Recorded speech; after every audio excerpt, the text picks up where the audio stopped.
Olá pessoal, tudo bem? Eu sou o professor Mário Vitor, de Geografia, e hoje a gente vai entrar no mundo aqui das correntes do pensamento geográfico. De antemão, aviso para vocês que é um conteúdo que geralmente os estudantes da terceira série do ensino médio acham um pouco maçante, não tem uma grande apreciação, mas vou tentar fazer de um jeito aqui para que a gente possa seguir da melhor maneira, tá? De fato, os estudantes não conseguem, vocês geralmente, não conseguem ter uma relação de vínculo com esse conteúdo porque passa por muita teoria relacionada a autores que dificilmente temos assim um acesso, uma conexão no nosso dia a dia. Mas aí, o que vale aqui, na verdade, é a relação dos principais exames, né? Principalmente a Universidade de Brasília, as principais provas, o PAS, o Enem. É, Essa parte do conteúdo de geografia não é que seja importante, não é que ela não caia. Ela é importante e ela cai sim, mas ela não cai com tanta frequência. Então é comum, por exemplo, a gente ter o PAS 3 não estar cobrando nada relacionado às correntes do pensamento geográfico, assim como o Enem e assim como os vestibulares tradicionais. Mas isso não significa que não possa cair. E aí eu queria chamar a atenção para vocês em relação à forma como essas correntes do pensamento geográfico se deram. Como é que aconteceu isso? Por que foi isso? Pensem só, a partir do momento em que o espaço geográfico, o espaço natural começa a ser alterado pelas relações humanas, né, onde a gente tem um princípio de desenvolvimento, a partir do momento que essas transformações vão acontecendo, houve então as reflexões em torno desses acontecimentos, em torno dessas transformações. Então, o espaço geográfico é o objeto de análise, é o protagonista, é o objeto, vamos dizer, propulsor para o desenvolvimento dessas correntes do pensamento geográfico. Por quê? Nós, enquanto sociedade, nós estamos a todo instante transformando o espaço. E essa transformação, ela não veio de 10, de 20, de 50, de 1000 anos atrás. Ela está acontecendo aí desde quando o ser humano está em contato com a natureza. Mas foi ali no século XIX que na academia começa a ter um processo de produção científica relacionado a essas interpretações e surgem, portanto, as correntes do pensamento geográfico. Então, esse primeiro slide aqui, que eu coloquei para vocês, uma jornada pelos conceitos, princípios e escolas que moldaram a geografia. Professor, mas eu não vou fazer vestibular para geografia. Professor, eu não estou minimamente interessado nisso. Gente, é uma situação que a gente não controla e vocês, enquanto estudantes da educação básica, vestibulandos, vocês estão suscetíveis a passar por esse conteúdo. Mas vamos nessa, que eu acredito que vai ser bacana. Eu vou pular aqui o nosso primeiro slide. E aqui eu coloco para vocês assim os 4 conceitos básicos, fundamentais da geografia. O espaço geográfico ele é o principal, mas aí a gente, dentro desse espaço geográfico, a gente tem várias categorias de análise, como a paisagem, a região, o lugar, o território. Lá na paisagem, a gente sabe que é tudo aquilo que a gente possa sentir, sobretudo no sentido da visão. E essa paisagem ela se divide em paisagem natural e paisagem cultural, ou paisagem humanizada. E essa paisagem cultural e humanizada, que dentro da paisagem é o que nos interessa, é a capacidade que a gente tem de mensurar o quão intenso, em quão escala foi transformado uma determinada região, um determinado espaço. Já no lugar, esse conceito dentro da geografia é uma relação de afeto, é uma relação de vínculo, de identidade, pertencimento. Um mesmo lugar que possa ser bacana, bom para mim, não possa ser um lugar bacana para você, porque vai depender muito da individualidade, de como o indivíduo interage no seu meio. Então, o lugar, ele vai ser um espaço vivido, um espaço conectado, que é pertinente à produção, à relação do indivíduo em si, ok? A região já é uma área delimitada com critérios comuns ali, né? Se eu falar Por exemplo, eu estou num bate-papo e falo assim com vocês: olha, pessoal, evitem aquela região, porque aquela região não tem iluminação pública, desculpa. Aquela região não tem uma. É difícil acesso para a mobilidade urbana. Aquela região é perigosa, tem assaltos, é violenta. Olha aí, eu estou trazendo aspectos em comum. Por outro lado, se eu falo assim, pessoal, aquela região é maravilhosa, concentra vários bares, restaurantes, tem atividades ao ar livre, tem shows, tem encontros de crianças, jovens, a terceira idade, aquela região é incrível, é um espaço bem vivo. Eu estou dando outra dimensão para essa região, estou dando critérios diferentes para essa região. Paisagem, lugar, região, e aí eu tenho o território. A terra, o vínculo à terra. O território é um espaço delimitado, fronteiras, limites ali, onde ele tem uma relação de poder muito forte, poder econômico, poder político, poder militar dentro desse território.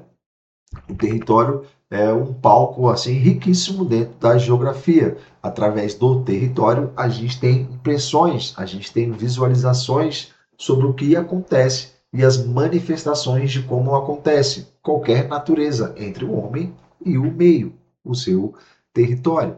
Então tá aí os 4 fundamentos básicos aí da geografia para a gente seguir em frente. As escolas do corrente do corrente do pensamento geográfico passam pelas premissas aí desses 4 conceitos fundamentais. E aqui a gente tem os princípios metodológicos. O que funciona isso? É um método, é a forma como é aplicado às análises. Então, por exemplo, os autores como Hatzel, Vidal de la Blache, que a gente vai falar já, eles usaram como base para fazer as suas correntes de pensamento esses métodos. E que métodos são esses? São 5 grandes métodos, onde eu tenho os 3 primeiros aí que se destacam bem, que é a extensão, analogia e causalidade, além da conexão e atividade. Por exemplo, lá na extensão, a gente tem como grande objetivo a localização, a delimitação de um certo fenômeno do espaço. Como, por exemplo, eu fazer um mapeamento de uma região específica. No caso do exemplo aqui, a Amazônia Legal. Eu poderia ser outros exemplos de localização e determinação. Para isso, usa-se a extensão. Outro método é a analogia. É você pegar um fenômeno, você ter outro fenômeno e você compará-los. Por exemplo, eu tenho as vegetações ou os biomas da Caatinga e do Cerrado. São biomas.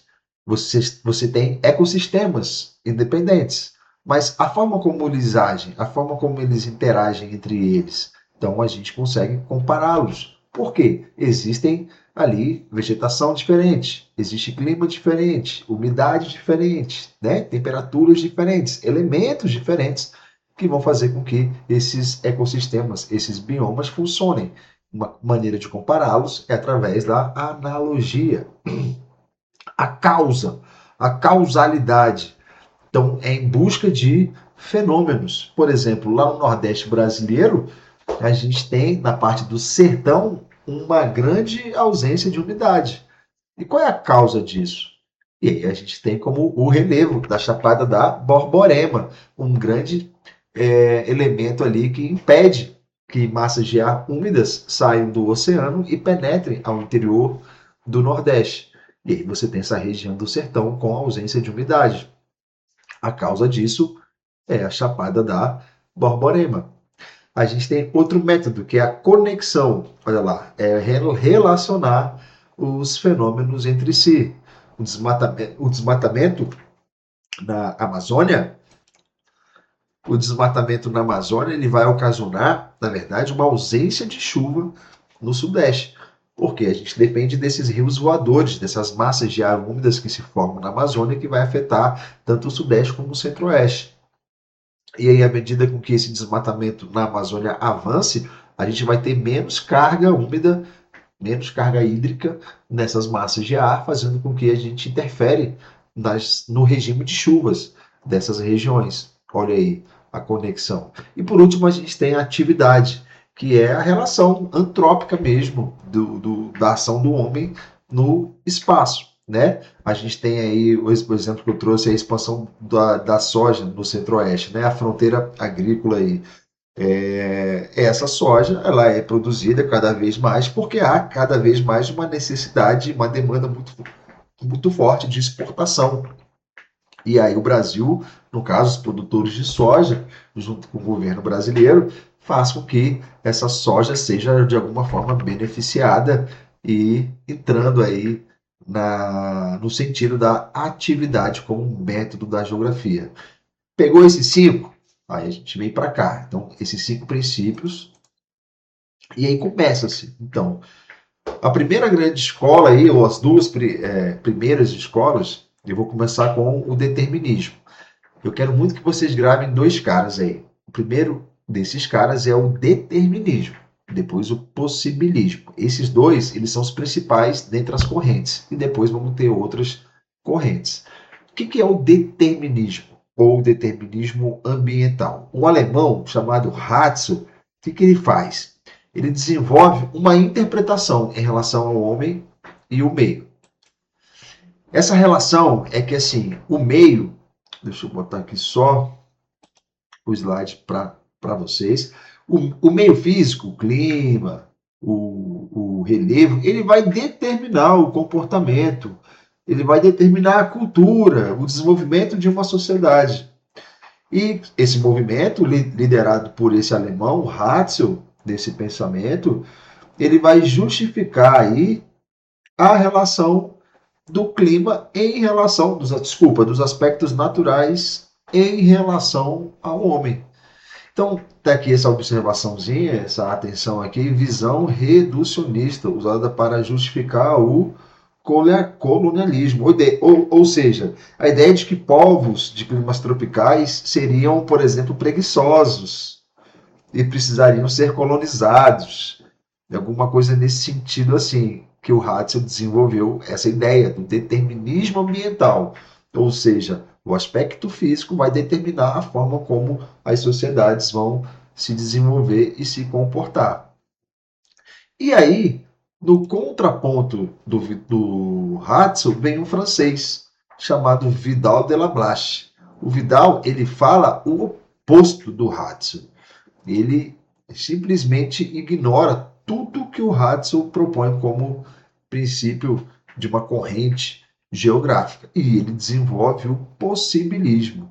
Dentro desse possibilismo aqui, é ao contrário. A natureza, como ela oferece várias possibilidades de interação, você tem o oposto do Ratzel. A ideia é o seguinte: o meio físico influencia, ok, mas ele não vai determinar. A natureza oferece possibilidades, o ser humano, através da cultura, tecnologia, dos meios que ele tem, escolhe como vai modificar, né? E aí surgiu essa resposta francesa aí em contraponto ao determinismo alemão do Ratzel. Por exemplo, um exemplo aqui para dar do possibilismo: o cultivo de uvas, a produção de vinhos, né? Se eu pegar os vinhos que são produzidos no Nordeste brasileiro, que tem produções lá. O clima no Nordeste brasileiro é um clima semiárido, o que seria teoricamente impossível de se ter ali vinícolas. Mas a gente tem vinícolas através de formas de adaptação, de mecanismos, de biotecnologia, de equipamentos agrários que são capazes de fazer essa adaptação para o cultivo da uva e assim você criar vinhos ali na região do Nordeste. Olha aí que interessante, um exemplo de possibilismo. Aqui também no nosso material coloquei esse exemplo aqui. O deserto do Saara é inóspito, mas povos taurugos desenvolveram rotas comerciais e técnicas de sobrevivência, né? O homem adaptou ao meio as suas possibilidades. Por isso esse nome possibilismo. Joia? Vamos seguir aqui. Saindo do possibilismo e do determinismo, que são as duas principais, a gente começa a ter outras escolas. E aqui a gente vem do método regional e a nova geografia. Aqui no método regional, a gente tem uma descrição aqui mais objetiva. Vidal de Lablache propôs estudar cada região e sua singularidade, integrando a natureza, história e cultura. O geógrafo descreve e interpreta o gênero da vida de cada povo. Então, é foco numa descrição qualitativa. Eles pegam ali a região, qualquer que seja ela, de um país, ou seja, de um continente, e trabalham percepções específicas dessa região. Então, por exemplo, valorização da paisagem e da identidade regional daquele local, né? É como se a gente fosse num passeio diferente, bem diferente, e a gente contratasse guias turísticos e os guias colocassem para nós ali exatamente aspectos daquela região para a gente poder observar. Se é daquela região, não é da região da onde a gente está vindo. São aspectos da região que está sendo visitada. E isso é uma forma da gente entender o método regional, é explorar de forma qualitativamente aquele local onde a gente está. E aí a gente tem outra corrente chamada a nova geografia. E aqui, pessoal, na nova geografia, o que vai se destacar aqui de forma assim objetiva é a relação de números, o uso de dados quantitativos, tabelas, números, são dados, princípios matemáticos para poder entender, para poder traduzir geograficamente uma região. Então, influenciada pelo positivismo, buscou tornar a geografia mais quantitativa e científica, com o uso de estatísticas, modelos matemáticos, sistema de satélite, SIG, né? Então, a gente tem essa percepção meramente matemática dentro da nova geografia. Seguindo em frente aqui, a gente tem a geografia crítica, que eu gosto muito, e da geografia humanista. Na geografia crítica, que surge lá nos anos 70, com o principal geógrafo, um dos principais geógrafos brasileiros, chamado Milton Santos, uma personalidade reconhecida nas inúmeras universidades do mundo inteiro, das principais universidades do mundo inteiro. Então, o que Milton Santos fazia? Ele tinha recortes do espaço, ele analisava recortes do espaço geográfico e dentro desses recortes ele conseguia compreender a origem das desigualdades sociais dessa região. Então, criticamente, ele tinha essa análise. E aí isso surgiu como pensamento de corrente geográfica. Então, surge nos anos 70, com Milton Santos, e a base também com Yves Lacoste, e questiona o capitalismo, a desigualdade espacial e o uso do território pelo poder. Por exemplo, quando a gente pega áreas centrais ou áreas de elite, que são ocupadas pelas elites das sociedades, e são espaços públicos, por exemplo, em Brasília a gente tem a Orla do Lago Paranoá, a gente não vê a ocupação e o uso dessa Orla do Lago Paranoá sendo feita por toda a população de Brasília. Porque para chegar lá, você já exclui um tantão de pessoas. E isso você percebe criticamente, então, em uma análise de um recorte do espaço, onde a gente vai ter ali as diferenças das desigualdades sociais. Lá na Orla do Lago, a gente vai observar pessoas com maior poder aquisitivo ocupando aquela região, né? Bom, do outro lado aqui, a gente tem a geografia humanista. Essa geografia humanista, ela vai valorizar o indivíduo no espaço. Ela vai abrir a oportunidade para que o indivíduo se sinta pertencido, identificado com algum lugar, alguma região, algum espaço. Então, humanamente, o indivíduo ele é o protagonista daquele espaço e aí ele consegue desenvolver e se conectar uma identidade dele com esse espaço. E essa percepção entendemos como a geografia humanista. E aqui a gente fechando, a gente passando pelas percepções das transformações do espaço geográfico, né? Então, analisando os métodos, analisando ali a relação das correntes dos autores dentro da geografia, a gente tem a percepção aqui das transformações do espaço, né? Então, começando com o espaço natural, a gente tem o espaço rural, o vínculo do homem com a terra, até chegar no desenvolvimento urbano industrial. A gente tem essa linha do tempo das correntes geográficas. Lembra aí que eu pedi para que vocês gravassem aí duas palavrinhas, dois carinhas aí, determinismo e o possibilismo. De um lado o alemão, de outro o francês, Ratzel e Vidal de la Blache. As correntes do pensamento geográfico começam com esses dois autores e vai se desmembrando com outras correntes que a gente viu há pouco. E aí eu trouxe três questões para vocês aqui, olha lá, todas do Enem, questão 1, 2 e 3. Questão 1, vamos lá, princípios metodológicos. Um geógrafo estuda um desmatamento na Amazônia.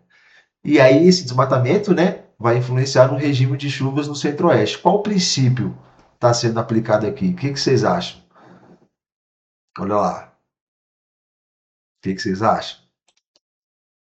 Quem marcou aqui a letra D, né? Conexão. A gente está se conectando aqui. A Amazônia ao Centro-Oeste. Então, letra D. Questão 2. Milton Santos é referência da geografia crítica. Qual é a sua principal contribuição? Lembra aí que eu falei que ele faz com um espaço, né? Ele recorta esse espaço e consegue ter uma percepção enquanto às desigualdades.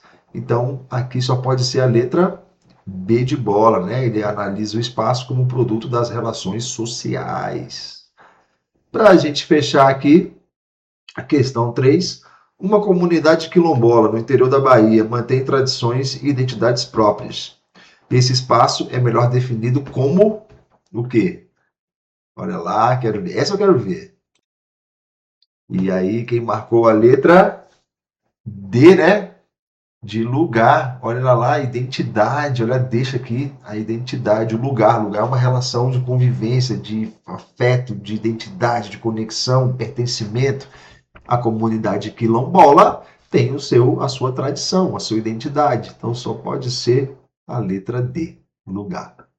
Pessoal, valeu, foi um prazer estar com vocês. Espero vocês tenham ampliado aí os horizontes nesse conteúdo das correntes do pensamento geográfico. Contem comigo e até a próxima. Obrigado, gente.